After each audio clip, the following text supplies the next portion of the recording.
இயேசு கிறிஸ்து என்னும் ஒருவராலே கிருபையை பெற்ற நாங்கள் வாழுவோம், அப்புறமா ஆளுவோம்.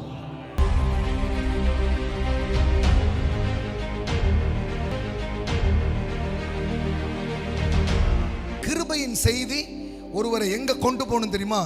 ரோமர் 5:17, ரோமன் chapter 5 verse 17. ரோமர் 5:17 பாருங்க. What's the end result of the grace message? What is the end result for the message of righteousness? கிருபையை பற்றிய, நீதியை பற்றிய புரிதல் சபைக்கு வரும்போது என்ன நடக்கும் பாருங்க. அல்லாமலும் ஒருவருடைய மீறுதலினால் அந்த ஒருவன் மூலமாய் மரணம் ஆண்டு கொண்டிருக்க கிருபையின் பரிபூர்ணத்தையும் நீதியாக ஈவின் பரிபூர்ணத்தையும் பெறுகிறவர்கள். That's abundance of grace, the gift of righteousness. நீதியையும் கிருபையையும் சபை பெறும்போது என்ன நடக்கு? இயேசு கிறிஸ்து என்னும் ஒருவராலே ஜீவனை அடைந்து ஆளுவார்கள். அப்ப real righteousness message, the real grace message is leads to reign. Amen. It leads to reign. கிருபையை பற்றிய செய்தி, நீதியை பற்றிய புரிதல் என்னை எங்க கொண்டு போனா என்னை வாழ வைக்கும், என்னை ஆள வைக்கும். ஏன்னா ஃபர்ஸ்ட் இயேசு கிறிஸ்து என்னும் ஒருவராலே ஜீவனை அடைந்து, that means life. எல்லாம் சொல்லுங்க life. அப்ப முதல்ல என்ன என்ன என்ன கிடைக்குது? வாழ்வு.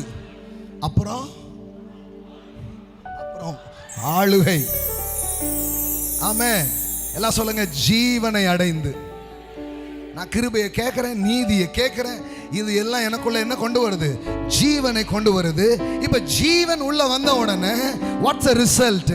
ஆளுவார்கள் என்பது அதிக நிச்சயமாமே. ஆமென். எல்லாம் சொல்லுங்க வாழுவோம்.